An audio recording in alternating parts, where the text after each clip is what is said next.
다 같이 묵상 기도하심으로 청년부 주일 예배를 시작하시겠습니다.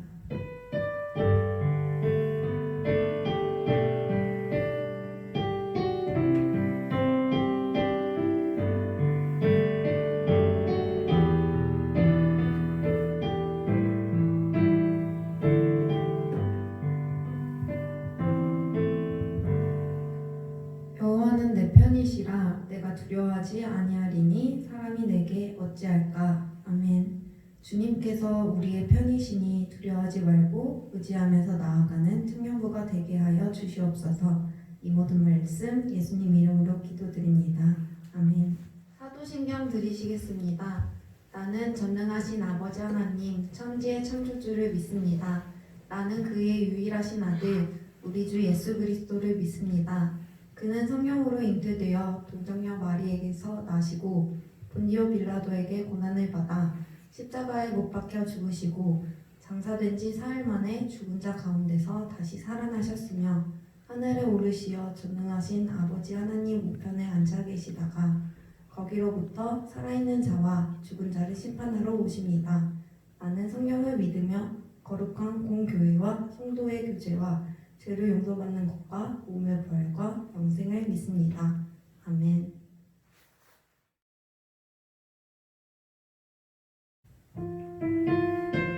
샬롬, 안녕하세요. 우리가 주일에 함께 모여서 예배드리지 못하지만 매일의 삶에서 주님을 닮아가기를 원합니다. 우리 함께 낮은 곳으로 찬양하시겠습니다.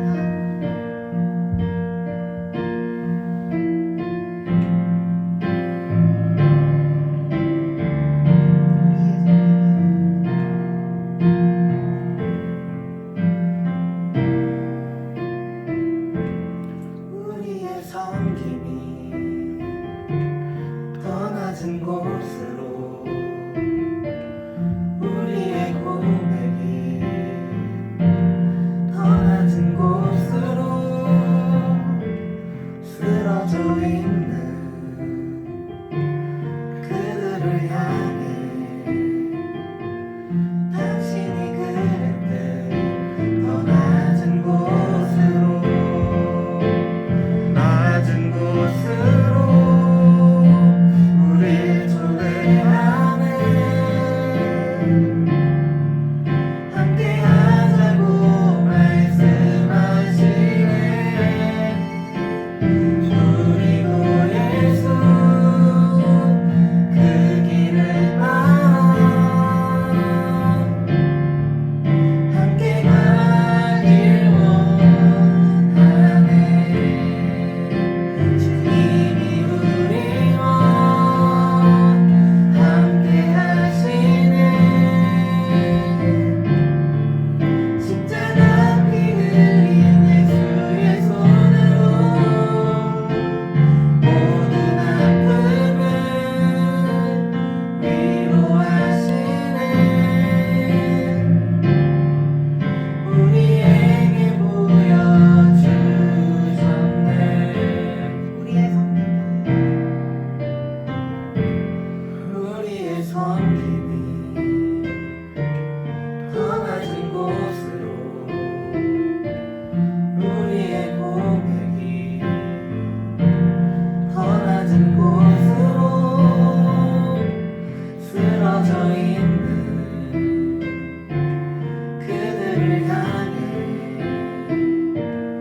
당신이 그랬듯 더 낮은 곳으로 낮은 곳으로 우릴 초대하네. 함께하자고 말씀하시네. 우리고 예수 그 길을 따라 함께 가길 원하네. 주님이 우리와 함께 하시네. 십자가 피 흘린 예수의 손으로 모든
기도드리겠습니다.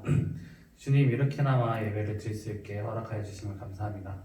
주님 몸이 교회와 멀어져 주님을 잊고 주님의 뜻이 아닌 저희의 기준과 저희의 삶의 지혜로 삶을 살아가고 있는 저희의 연약함과 또 무능력함을 용서해 주시고, 주님 장소의 중요성이 아닌 마음과 행동이 우선시 될 수 있고 저희의 믿음으로 허락하여 주시옵소서.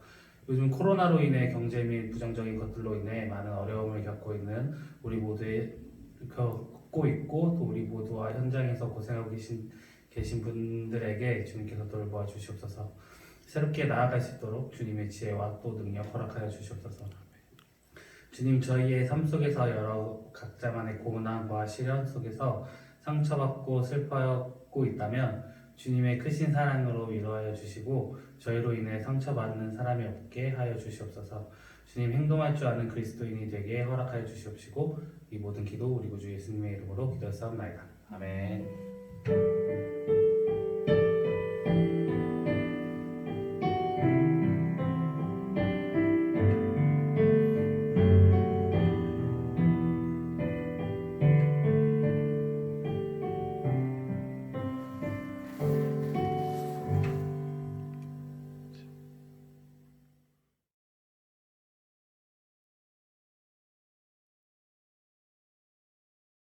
청년부 광고 드리겠습니다. 첫 번째 광고는 헌금은 지금 아래로 나가고 있는 계좌번호로 보내주시면 되고요.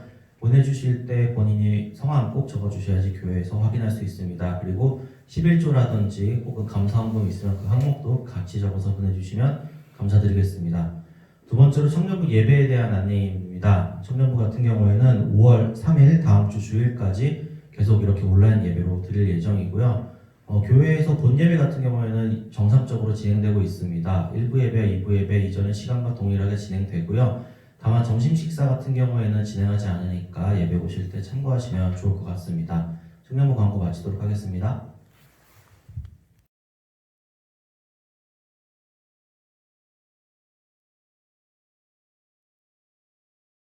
성경 말씀은 신명기 2장 4절부터 12절까지 말씀입니다. 제가 대표해서 봉독하도록 하겠습니다. 너는 또 백성에게 명령하여 이르기를 너희는 세일에 거주하는 너희 동족 에서의 자손이 사는 지역으로 지날진대 그들이 너희를 두려워하리니 너희는 스스로 깊이 삼가고 그들과 다투지 말라. 그들의 땅은 한 발자국도 너희에게 주지 아니하리니 이는 내가 세일산을 에서에게 기업으로 주었음이라.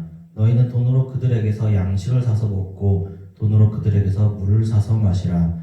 내 하나님 여호와께서 내가 하는 모든 일에 내게 복을 주시고 내가 이 큰 광야에 두루 다님을 알고 내 하나님 여호와께서 이 40년 동안을 너와 함께 하셨으므로 내게 부족함이 없었느니라 하시기로 우리가 세일산에 거주하는 우리 동족 에서의 자손을 떠나서 아리바로 지나며 엘락과 에시온 게벨 곁으로 지나 행진하고 돌이켜 모압 광야 길로 지날 때에 여호와께서 내게 이르시되 모압을 괴롭히지 말라 그와 싸우지도 말라 그 땅을 내가 내게 기업으로 주지 아니하리니 이는 내가 롯 자손에게 아르를 기업으로 주었음이라.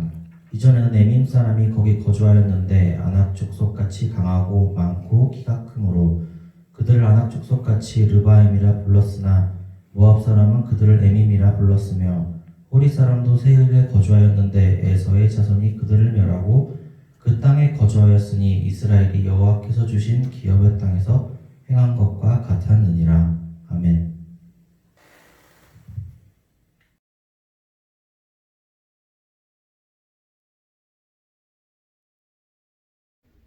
모두가 하나님의 택함받은 백성이라는 제목으로 하나님 말씀 증거하겠습니다. 하나님은 모두를 선택했습니다. 그리고 그 모두를 거대한 컨베이어 벨트에 올려놓고 시스템을 돌리면서 정밀하게 검사해서 함량 미달이면 불량으로 추출해 내십니다. 이때 함량 미달이 되어 불량인 제품들 중에 수리가 가능한 제품들은 다시 수리해서 하나님께서 사용하시고 수리가 불가능한 불량의 경우 재활용을 위해서 완전히 해체해 버리기도 합니다. 그렇게 하나님께서는 하나하나 하나님의 거룩한 백성으로 완성품으로 만들어 가신다는 것입니다. 성경의 입장에서 보면은 하나님께서 이스라엘만 특별하게 선택했다는 느낌을 많이 받곤 합니다. 근데 오늘 말씀은 그 중에서도 좀 특별한 말씀입니다. 에서의 자손이나 모압과 암몬의 자손도 특별히 하나님께서 선택하셨다는 것을 보여주고 있는 말씀이죠. 이스라엘에게 하나님께서 엄중하게 경고를 하고 계십니다. 그 내용이 뭐냐면 에서나 모압이나 암몬의 자손의 땅을 넘보지 말라는 것입니다.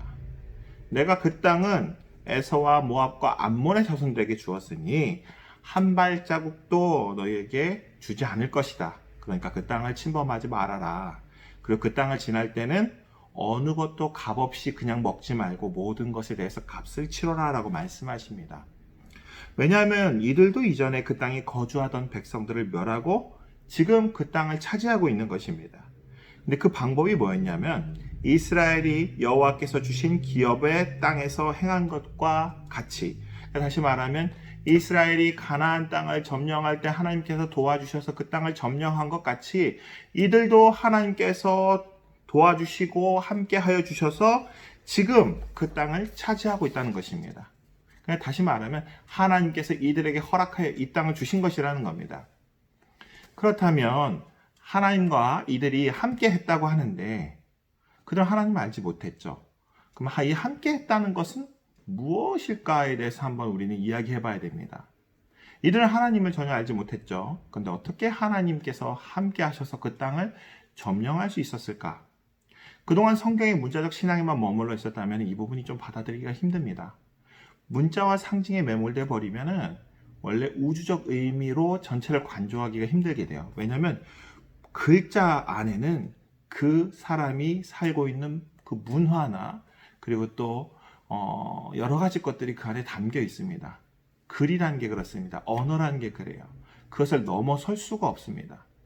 그렇기 때문에 우리는 어느 순간에 글자로 쓰고 말로 하면서 어떻게 하냐면 그 하나님을 그 말과 문자 안에 가둬버리는 것입니다.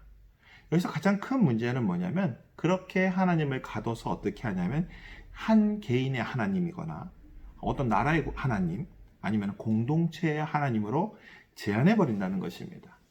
그러니까 저는 우주에서 하나님은 지구의 하나님밖에 안 되는 겁니다. 우주의 다른 별의 하나님은 되지 못하는 거예요. 그렇기 때문에 모든 해석을 우주적 질서의 관점에서 보는 것이 아니라 매우 개인적인 그리고 편협하고 조야하고 좁은 시각으로 바라보게 되므로 하나님까지도 그런 하나님으로 보통 만들어 버리게 된다는 것이죠. 성경의 해석도 마찬가지입니다. 자기 자신이 가지고 있는 도덕적, 윤리적, 정치적, 사회적, 교양적 감각에 따라서 다양하게 해석을 하기도 하는데 보통 이때 어떻게 해석하냐면 어떤 문자적인 구조를 정당하게 위해서 그것들을 사용하는 경우가 많습니다. 그래갖고 다양한 예를 들어가면서 뭐라고 하냐면은 그 구절이 이래서 하나님께서 금하신 것이다. 또 그 구절이 이래서 하나님께서 하라 하신 것이다 정도의 해석을 해내게 된다는 것입니다. 또 이때 또 되게 부끄러운 건 뭐냐면 그런 것들을 해석해낼 수 있는 소양이 부족하거나 지식이 부족하면은 매우 편협하고 졸렬한 해석들이 난무하게 되기도 하고 어떤 사람들은 이것 때문에 나중에 자신들이 소양이 없음으로 인해서 어려움을 겪으니까 소양을 거래하는 시장에 가서 그 소양을 돈 주고 사오기도 합니다. 그것마저 못하는 사람은 돈 주고 사람을 사서 자신이 해야 될 말들이나 그런 것들을 대피를 시키기도 하죠. 여기서 중요한 것은 그런 해석들이 매우 제한적이며 언어와 단어와 말에 갇혀 있다는 것입니다. 그리고 더 안타까운 것은 그것을 전달하는 사람의 소양에 지식적인 교양에 갇혀 있는 경우가 더 많다는 것입니다. 그래서 수많은 기독교인들은 이게 가장 쉬운 거죠. 아직도 샤머니즘이나 토테미즘이나 애니미즘에 붙들려 있습니다. 왜냐하면 그것이 그 문화와 가장 가깝고 가장 잘 붙어 있는 부분이기 때문에 이렇게 하기가 쉬워요. 그리고 이렇게 하기가 쉬운 이유는 뭐냐면 나도 보통 그런 생각을 가지고 있기 때문에 매우 쉽게 접근하며 쉽게 전달할 수 있는 겁니다. 그러니까 뭐냐면 우주적인 질서와 시스템을 바라보지 못하고 그냥 결과론적으로 흑백 논리로 그냥 판단하고 마는 게 가장 쉽고 명쾌하고 그리고 또 뭐냐면 우리가 가장 좋아하는 게 있죠. 우리가 가장 좋아하는 거 그게 뭐죠? 그거 있잖아요. 그거 늘 정의가 이기는 거, 늘 정의가 이기는 거. 정의가 권선징악 생각났다. 권선징악. 권선징악이죠, 권선징악. 그냥 대부분 권선징악을 하고 싶어요. 근데 그런 게 아니라는 거죠. 뭐가 선이고 뭐가 악인지에 대해서 우리도 참 이거 살펴봐야 됩니다. 그냥 우리는 대부분 기준으로 했을 때 내가 선이고 나 이외에는 다 악으로 보는 경우가 많죠.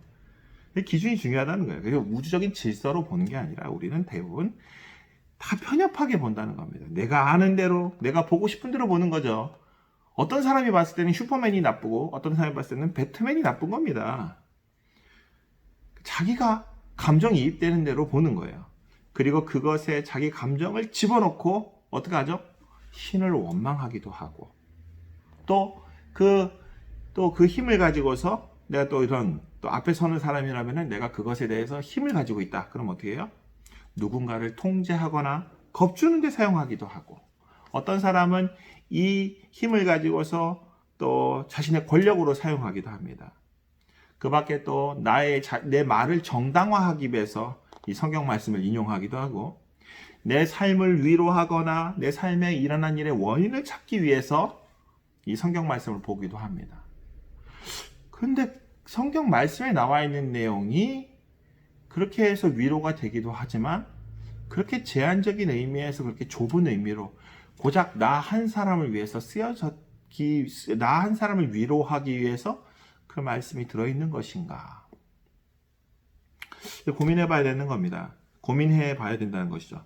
자, 여기서 이것이 문제라고 하는 것이 아니고 저는 이게 또 문제라고 생각하진 않아요. 갑자기 막 태세를 변환하죠. 무섭기 때문입니다. 봐주세요. 자, 여기서 이게 문제라고 하는 것이 아니라 이런 과정들은 좀 지나는 과정들이긴 합니다. 보통 신앙생활하면 이 부분들은 다 거치는 과정이죠. 아주 기나긴 컨베이어 벨트를 지나는 과정이고 그 과정 가운데 누구나 거치게 되는 단계입니다. 늘 하던 그런 이야기 말고 오늘 좀 다른 이야기를 하려고 하는데 하나님을 모르는데 어떻게 그들은 하나님의 힘을 입어서 지금 자신들이 살고 있는 땅을 차지할 수 있었는가라는 겁니다. 그러면 여기서 이제 중요한 게 이렇게 얘기하면 참 이게 위험합니다. 그것은 하나님이 누구인지 아는 것이 중요한 것이 아니라 하나님이 어떤 질서이며 시스템인지 아는 것이 중요한 것이 아닐까라는 생각을 하게 된다는 것이죠. 가나안 땅이 타락해서 그 땅이 역겨워져서 가나안 7족을 토했다는 표현이 성경에 나와 있는데 이 타락했다는 것도 뭐냐면은 하나님이 만든 그 질서와 시스템이 깨졌다는 것을 의미하는 것은 아닐까라는 생각을 해볼 수 있다는 것이죠. 이런 관점에서 보면 오늘 말씀이 이해가 가는 것입니다. 질서와 시스템을 유지하는 것이 하나님을 아는 것이고 하나님 말씀을 순종하는 것이고 하나님과 함께하는 것이고 그 질서와 시스템이 유지되지 않는 것은 하나님을 모르는 것이고 하나님을 불순종하는 것이다 라고 볼 수 있다는 것입니다. 하나님의 이름을 알고 하나님의 이름을 부르고 하나님을 어떻게 배워서 아는 것이 아니고 또 성경 말씀을 많이 아는 것이 하나님을 아는 것이 아니라 성경 안에서 하나님께서 우리에게 요구하는 질서와 그 시스템을 지키는 것이 하나님을 아는 것이지 않겠느냐는 것입니다. 그리고 질서와 시스템을 지키는 이가 땅을 차지할 수 있도록 하나님께서 이 우주를 어떤 그런 질서와 시스템을 창조하신 것이 아니냐는 겁니다. 이게 뭐냐면은 하나님은 어떤 신으로서의 인격적인 신이기도 하지만 질서와 시스템을 하나님이라고 하는 것이 아니냐라고 생각해 볼 수 있다는 것이 위험하죠. 이것은 인간뿐만 아니라 전 우주적인 의미에서 동일하지 않겠는가 하는 겁니다. 그 질서와 시스템을 지키는 것이 바로 하나님을 믿는 것이다. 그렇기 때문에 이 질서와 시스템을 지킨 자들과 하나님이 함께 하셔서 그들에게 땅을 허락하셨다는 것을 보면은 오늘 말씀이 좀 무난하게 해석된다는 관점이 있다는 겁니다. 그러니까 뭐냐면은 1을 넣으면은 그 답이 2가 나온다. 이런 식으로 어떤 시스템이 있다는 거죠. 그러니까 한마디로 말하면은 이 질서를 지키고 시스템을 지키면 그에 대한 결과값으로 뭐가 나오냐? 땅을 차지한다. 근데 이 땅을 차지한 자들이 뭐냐면은 그 질서와 시스템을 지키지 않았을 때 그 땅에서부터 어떻게 되죠? 퇴출당한다. 이런 프로그램이 짜져 있는 것이 아닌가라는 생각을 해볼 수 있다는 겁니다. 그러니까 하나님을 어떤 질서와 시스템으로 볼 수 있지 않겠는가? 위험한가요? 그래서 에서와 모압과 암몬이 지금 살고 있는 땅의 이전 거주민들은 그 땅을 어떻게 차지했을까? 이렇게 생각해 보는 겁니다. 그들도 하나님의 질서와 시스템 가운데 있어서 그 땅을 허락받았고 그 질서와 시스템이 깨어지면은 그럼 어떻게 되죠? 그래서 그 땅을 이 에서와 모압과 암몬의 자손이 결국 다시 빼앗긴 것은 아닐까? 이런 추론을 해볼 수 있다는 것입니다.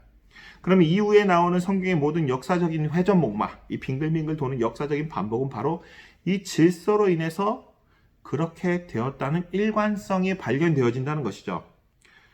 근데 하나님 어때요? 이 시스템은 어때요? 그러면은 고장나면 어떻게 버려요? 안 버립니다. 다시 고쳐서 쓰거나 어떻게 해야 돼요? 누구 한 명도 버리지 않고 무한히 계속 반복하면서 완성을 향해 나아가는 것. 이것이 바로 하나님의 질서와 시스템이지 않겠는가? 그 완성이 뭐죠? 하나님의 거룩한 백성, 구원받은 하나님의 자녀들, 뭐 이런 것이겠죠. 그 중에 재활용이 불가능한 것들이 있습니다. 재활용이 불가능한 것들.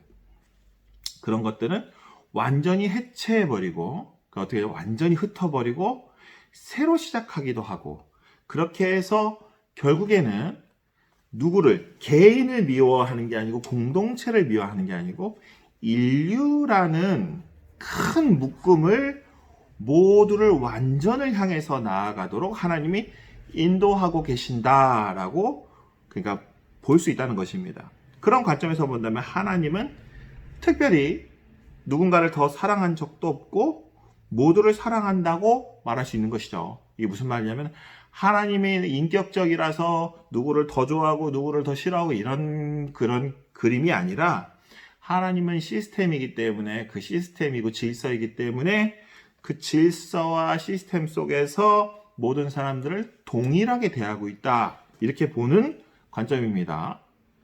또 하나님이라는 명칭에 의존되어서 그 명칭에 갇혀서 하나님을 제한하는 무지한 행동은 이게 되게 중요합니다. 이런 무지한 행동이 이미 하나님을 우상으로 만들고 이게 되게 중요합니다. 우리의 문제들 이것이 해결돼야 하나님이 존재하는 것이다 라고 생각하는 것 자체가 이미 우상이라는 겁니다. 또한 우리의 병을 고쳐줘야 하나님이 존재하는 것인가? 우리의 인생이 성공해야 하나님이 존재하는 것인가? 이런 것 자체들이 우상으로 하나님을 만들고 있는 겁니다. 그래서 그 질서와 시스템을 깨는데 핵심적인 역할을 해왔던 것을 성경을 통해서 우리는 알고 있죠. 이게 뭐냐면 명칭에 갇힌 자들, 이런 사람들이죠. 이름에 갇힌 자들이 예수님을 십자가에 매달았죠. 자꾸 하나님을 제한하고 내 마음대로 하나님을 생각하고 하나님이 다윗의 나라가 회복될 것이라고 했는데 그 다윗의 나라는 자기들 마음에 있는 겁니다. 내 마음 속에 있는 다윗의 나라, 내가 꿈꾸는 하나님 나라. 이건 우리들도 오늘날 동일합니다. 오늘날 뭐가 동일하죠? 여러분들이 바라는 천국.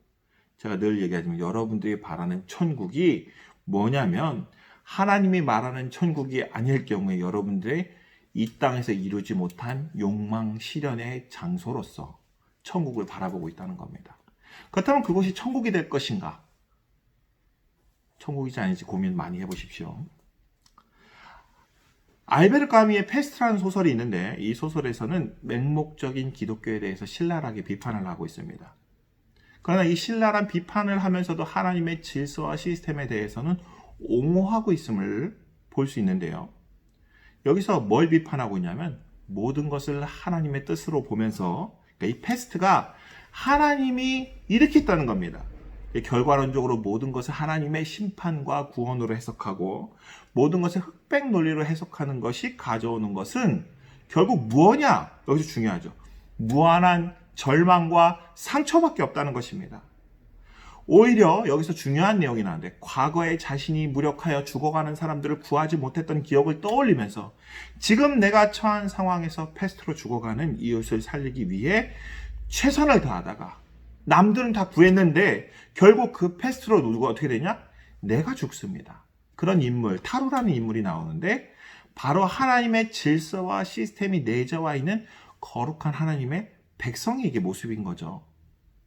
과거의 나의 죄를, 과거의 죄를 회개하고 과거의 그 안타까움을 내 마음속에 새기고 앞으로 지금 나의 삶의 현장에서 내가 만난 그 연약한 사람들, 아픈 사람들, 그 사람을 위해서, 그 사람을 구하기 위해서 내 생명을 다해서 그 사람들을 구하고, 그리고 그 다음에 죽었을 때 그 사람은 바로 누구냐?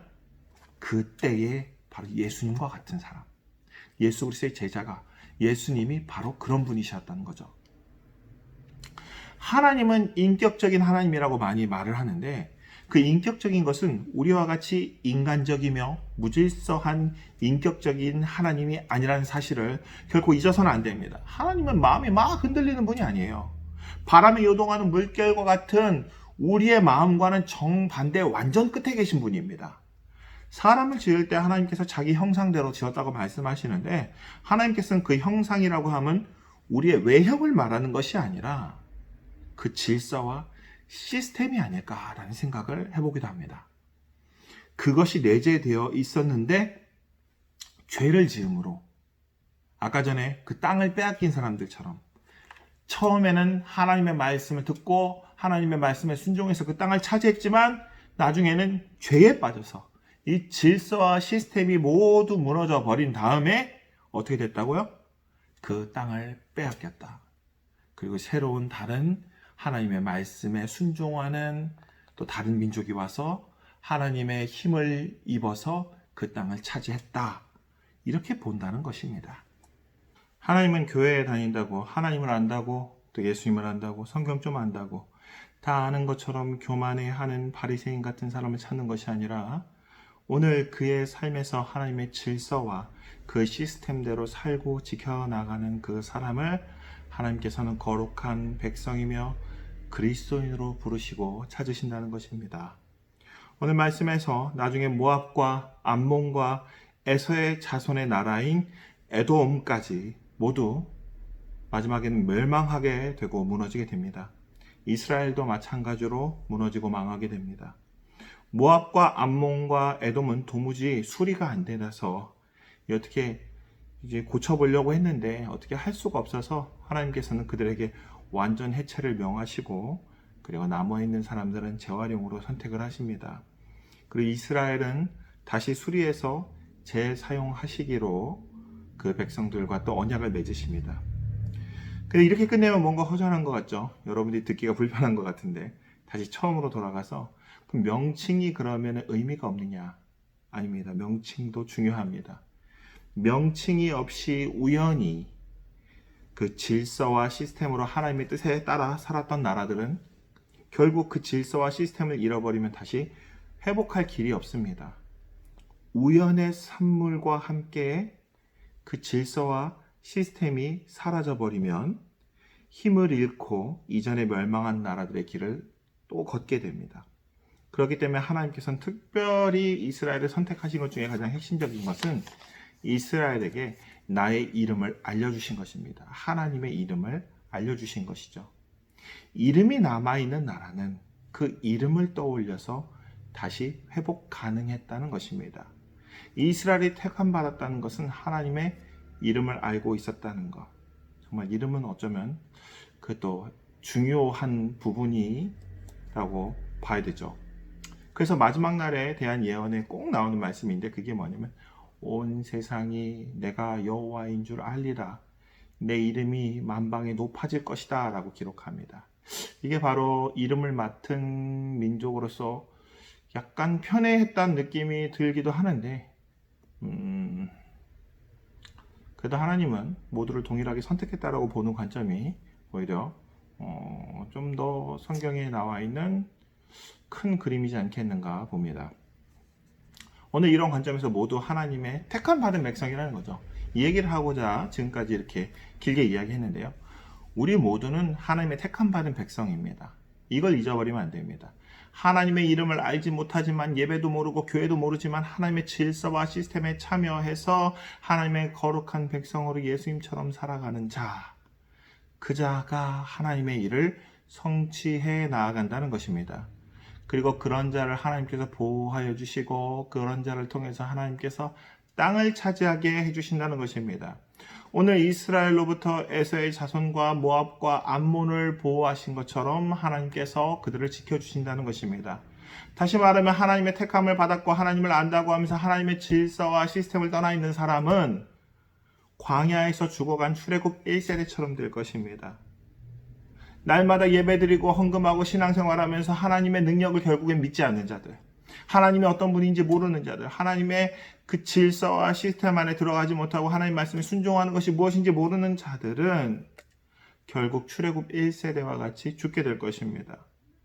그런 사람들이 광야에서 모두 죽을 수밖에 없는 겁니다. 그런 자들은 하나님 앞에 가지 못하고 요단강을 건너서 가나안에 들어가지 못하고 하나님 나라를 보지 못하는 것입니다. 그러나 그들의 불순종이 또 본이 되어져서 새로운 세대가 가나안을 정복하러 요단강을 건널 수 있게 되었으니까, 그럼 또 이것이 나쁘다라고 얘기하기가 또 어렵습니다. 그들도 역시 하나님의 역사 가운데 반드시 필요한 존재였음을 간과할 수 없다고 봅니다. 그럼 이들은 또 구원 받았는가? 여기서부터가 중요합니다. 이들은 구원 받았는가? 모두가 하나님이 택한 사람인데 구원을 받았는가? 이거는 우리가 말하면 안 되는 겁니다. 하나님 마음입니다. 그러니까 우리는 어떤 상황에 대해서도 하나님이 우리를 사용하시고 어떻게 하시고 구원하셨다, 도와주셨다, 우리를 돌봐주셨다, 지켜주셨다 라고 얘기하지만 하나님 입으로 직접 말하기 전까지는 우리는 그 어떤 것도 확신하고 확정하고 그것을 가지고 말할 수가 없는 겁니다. 근데 믿음으로 하나님이 나를 도우신 것 같습니다 정도는 이야기할 수 있지만 하나님이 나를 반드시 도우실 것입니다 라고 이야기하는 것은 조금 섣부른 판단입니다. 왜냐하면 그렇게 단정하면서 나오는 것이 뭐냐면 좀 아까 전에 앞에서 봤던 것처럼 다른 사람이 상처를 주거나 다른 사람 마음을 아프게 할 수가 있다는 겁니다. 이런 거죠. 하나님께서 나를 인도하여 주시고 나를 도와주셔서 나에게 복을 주셔서 이렇게 잘 됐다, 이렇게 이야기하는 것은 어떻다고 했죠? 예전에 제가 이런 얘기 한 적이 있는데 기억하실라나 모르겠는데, 그러면 하나님이 너만 사랑하냐라고 다른 사람에게 상처 줄 수도 있다는 것입니다. 그렇다면 이것을 사람들 앞에 고백하면 안 될까? 이것도 기도해보고 하는 겁니다. 기도해보고 하나님께서 응답이 있으면 이게 또 이렇게 하면 또 계속 이게 끊임없이 물고 늘어질 것 같은데 이 부분은 좀 이렇게 잠깐 패스하도록 하고, 그래서 단순히 말씀에 근거해서, 이게 핵심적인 내용이 이거예요. 말씀에 근거해서 흑백 논리로 말씀의 문자 그 자체를 인용하여 어떤 문제에 대해서 혹은 사람에 대해서 판단하는 것에 그치라는 겁니다. 그리고 제일 중요한 게 뭐죠? 먼저 그의 나라와 그의 의를 구하는 것이 중요하다는 말씀을 전하고자 하는 겁니다. 핵심인 거죠. 어떤 것을 가지고 흑백 논리로 이것은 옳고 이것은 그르고 이런 것을 판단하기 위해서 하나님의 말씀을 사용하는 것이 아니고, 그것을 가지고 사람들을 판단하고 세상을 판단하고 어떤 상황을 판단하라는 것이 아니고, 그것은 심판자는 예수 그리스도니까 하나님께 맡기고, 우리는 오늘 우리가 살아가야 하는 그 일을 위해서 먼저 그의 나라와 그의 의를 구하는 것이 중요하다는 것입니다.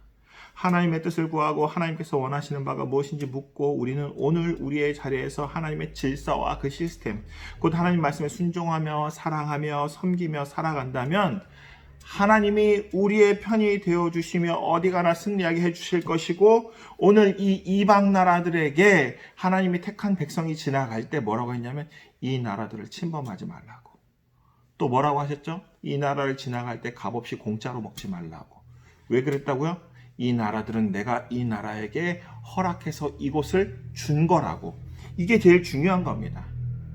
그런 자에게 하나님의 편이 되어주셔서 하나님의 계획하신 가운데 있는 일들을 할 때 그들을 철저하게 보호해 주십니다.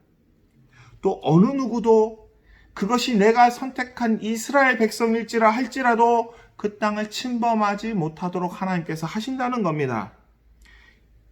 오늘 이 말씀에 이 약속을 붙들고 여러분들도 중요합니다. 하나님은 지금 당신을, 지금 여러분을 어떻죠? 사랑하십니다. 여러분들에게 동일하게 하나님께서 택하셨습니다. 여러분들이 그 하나님의 질서와 시스템 안에서 살아간다면 여러분들을 하나님께서 보호해 주실 것입니다. 그러나 그저 겉으로만 남아있는 이름만 가지고 그저 내가 마음대로 아까 전에 얘기했던 것처럼 그럼 뭐랄까 흑백 논리로 앞에 나왔었죠. 제가 아까 전에 패스트 얘기하면서 모든 것을 하나님의 뜻이라고 단정하면서, 이게 무서운 겁니다. 단정하고 결과론적으로 모든 것을 해석해 버리는 것. 그래서 이것은 하나님의 구원이고 이것은 심판이고 또 모든 것은 흑백 논리로 네가 잘했고 네가 못됐고 이런 식으로 해석하는 것은 사람에게 무한한 절망과 상처밖에 주지 않는다는 것입니다. 왜 그런 것들을 하고 싶느냐? 편하기 때문입니다. 우리는 좀 편하게 살면 안 됩니다. 이렇게 길어지면 안 되겠죠. 여기까지 하고. 우리는 편하게 살면 안 됩니다. 좀 복잡하게 좀 살아야 됩니다. 복잡하면서도 큰 그림 안에 질서를 찾고 그 시스템을 찾고 하나님이 진정 원하시는 것이 무엇인지 늘 고민해야 됩니다. 그렇게 되는 자만이 하나님의 시스템과 질서 안에서 하나님 말씀에 순종하며 살아가고 있고 그리고 그가 진정 거룩한 백성이며 그리스도인이라는 겁니다. 먼저 그의 나라와 그의 의를 구하는 자에게 하나님이 모든 것을 더하신다고 했죠. 이 약속을 붙들고 이 한 주간도 아무리 힘들어도 좀 그 힘들다고 말하기 전에 좀 기도하면서 하나님의 뜻을 좀 구했으면 좋겠습니다. 분명히 하나님이 그곳에서 여러분의 편이 되어주셔서 여러분들을 반드시 지켜주실 것입니다. 이 약속 붙들고 한 주간도 넉넉히 승리하는 우리 청년들 모두 되시길 간절히 기원합니다. 기도하겠습니다. 사랑과 은혜가 많으신 하나님 감사합니다. 하나님의 나라와 의를 구하는 우리 되게 하옵소서. 섣부른 판단으로 하나님이 택하신 하나님의 백성을 정죄하지 않게 해주시고 무엇보다 가장 중요한 것은 내 눈에 들보를 먼저 살피며 끝까지 그 사랑 놓지 않았던 예수님처럼 우리도 그 사랑으로 우리 앞에 놓여있는 주여 우리 앞에 있는 주님께서 함께 거하게 하는 그 모든 사람들을 사랑하게 하옵소서. 세상을 이기는 힘은 이것이니 사랑이라고 하셨습니다. 한 주간도 이 사랑 붙들고 넉넉히 승리하는 저와 우리 청년들 되게 하여 주시고 주님의 뜻 가운데 기쁨으로 은혜 충만함으로 오늘 하루도 주님의 살아계신 동행하심 붙들고 나아간 우리가 될 수 있도록 인도하여 주시옵소서. 주께서 인도하여 주시며 싸움 우리 주 예수 그리스도의 이름으로 기도드립니다. 아멘. 주기도문 하시겠습니다. 하늘에 계신 우리 아버지, 아버지의 이름을 거룩하게 하시며 아버지의 나라가 오게 하시며 아버지의 뜻이 하늘에서와 같이 땅에서도 이루어지게 하소서. 오늘 우리에게 일용할 양식을 주시고 우리가 우리에게 잘못한 사람을 용서하여 준 것 같이 우리 죄를 용서하여 주시고 우리를 시험에 빠지지 않게 하시고 악에서 구하소서. 나라와 권능과 영광이 영원히 아버지의 것입니다. 아멘.